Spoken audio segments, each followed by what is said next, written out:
The Last of Us, The Bad Batch, Picard, Prodigy and Lower Decks, plus Eaglemoss developments and Sisko's autobiography. Not a moment to lose. Let's get into this bite-sized news update. From Trekzone's virtual studio to the world, with early access and behind the scenes for members, this is Trekzone's Sci-Fi News. This is the Bite-Sized Podcast, catching you up on the latest science fiction production info. The Last of Us is now in season, and while I never played the game, I watched some playthroughs online and enjoyed it. It's releasing every Monday on Binge in Australia, and it's been given a whole new meaning for me, with COVID now making this dystopian future a little closer to reality, which is quite disconcerting. I'm about to dive into episode 2 and can't wait to see where we're heading on this adventure, mainly because I don't remember the game. The Bad Batch continues. Episode 4 last week saw us split the team up with Tech, Wrecker and Omega, heading off to do some pod racing. Tech for me finally grew as a character rather than just an expositional device. We dive a little deeper into the relationship with Sid as well and get an ominous warning about her.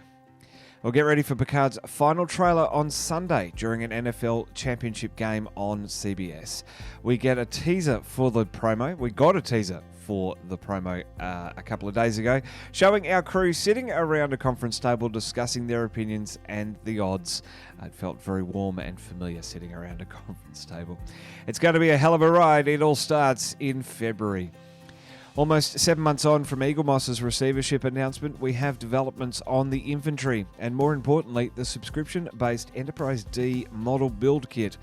Fanhome will take the reins of that build, with some hobbyists close to 80% complete when Eaglemoss went under.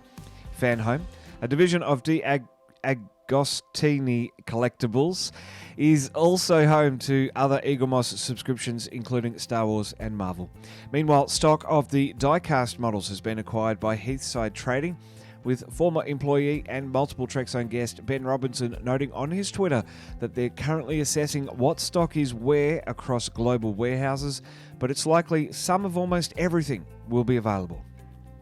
Last week, our good friends the Trek Geeks were part of Roddenberry's Trek Talks 2 telethon, raising money for the Hollywood Food Coalition. One of the panels saw the Hageman brothers discuss Season 2 of Prodigy, the Nick Trek adventure that started out just for the kids and ended Season 1 with a mass casualty event and an epic continuation of Janeway's story. Kevin Hageman notes that in Season 2, we're going to see a lot of unanswered questions from the end of Season 1 get investigated, Gwyn off to Solemn, Essentia still around somewhere, and he promises we'll be diving into new territory as well. There's a tease for a new ship. Also, I'm very much looking forward to Prodigy Season 2. Another panel at Trek Talks 2 saw Mike McMahon drop by, the showrunner of Lower Decks. He notes that that animated series' 4th season is well underway, and he thinks it's the best one yet, with more drama and more comedy. A new crew member is T'Lyn, first seen in Season 2's Wej Ju, before transferring to the Cerritos at the end of Season 3. There's a wedding too, apparently, and a Valentine's Day episode for good measure. Looking forward to Lower Decks returning very, very soon. And lastly, on this news podcast, Captain Sisko is writing an autobiography. Due out later this year, the autobiography of Benjamin Sisko will not only celebrate the 30th anniversary of Deep Space Nine, but also add to the line of Titan books documenting noted Starfleet officers. Previous editions have included James T. Kirk, Mr. Spock, Catherine Janeway, and Jean-Luc Picard. Derek Tyler Attico will edit the novel, and we're promised to discover the hidden history of Sisko's childhood and early career. Well, members get perks. Click join underneath this video and every video on Trekzone's YouTube channel to sign up and get early access and behind the scenes for less than a cup of coffee a month, still running the podcast by myself. For our podcast listeners, jump onto the trek.zone/support.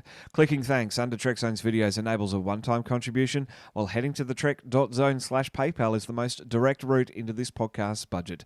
Nothing fancy, just my pure dedication to this podcast network for a decade and Trekzone as a whole for 20 years. Do any of them today and have my eternal gratitude, or simply continue watching, liking and subscribing. That works too. I'm Matt Miller for Trekzone. I'll see you in the comments.